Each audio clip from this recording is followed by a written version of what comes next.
À Rennes Métropole, les déchetteries sont équipées par Ecomobilier de nouvelles bennes dédiées à la collecte des meubles usagés. Et c'est sur l'une de ces déchetteries que nous a donné rendez-vous Olivier Dehaze, vice-président de la métropole. Pour lui, cette nouvelle filière industrielle de recyclage des matelas est une chance pour le territoire. On est sur la déchetterie de Cesson-Sévigné. Elle est équipée d'une benne depuis le début de l'année 2015. L'objectif étant de pouvoir valoriser au maximum sous forme de matière, en particulier les matelas. Depuis de nombreuses années, nous jugeons important que les déchets produits sur le territoire puissent être au maximum traités et valorisés localement. Et c'est à quelques kilomètres de là que se trouve le nouveau centre de traitement des matelas. Retenu comme l'un des 4 projets par Ecomobilier, le site est en service depuis début mai.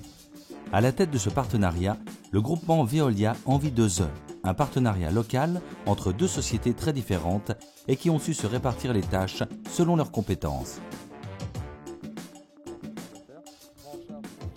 À Veolia, l'engagement industriel et financier vis-à-vis de ce client très exigeant qu'est Ecomobilier, mais aussi l'expertise du recyclage et la valorisation des matières premières secondaires pour Veolia.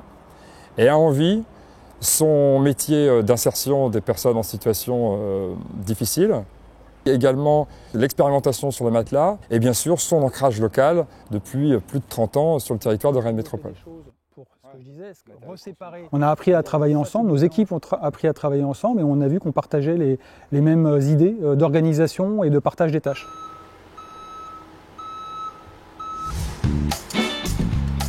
Ici, chaque jour, des centaines de matelas arrivent de toute la région Grand Ouest. Ils sont tous désinfectés dans une chambre d'hygiénisation chimique. Les matelas mousse sont ensuite découpés.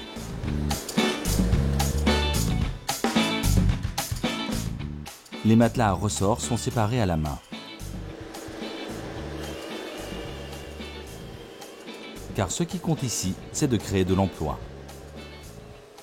On faisait le postulat que le matelas était 100% recyclable avec un démantèlement semi-mécanique, c'est-à-dire à la fois avec du traitement mécanisé, mais également avec de la main-d'œuvre, puisque notre logique est toujours de développer des offres d'emploi peu qualifiées, industrielles et non délocalisables, en termes d'offres d'insertion. Aujourd'hui, on a 6 salariés, dont un chef d'équipe permanent. L'objectif à terme, c'est d'atteindre 14 salariés en fonction du tonnage.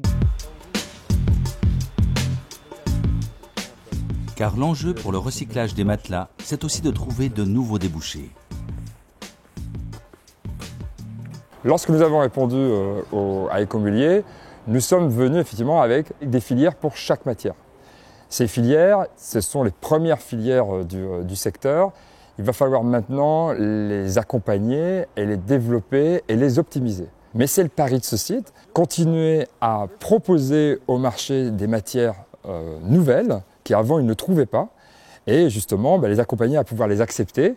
Si les conditionnements les satisfont, très bien. Si les qualités, on doit les modifier, même si on doit trouver de nouvelles quantités, on sera prêt et à leur côté pour réussir ce pari de l'économie circulaire.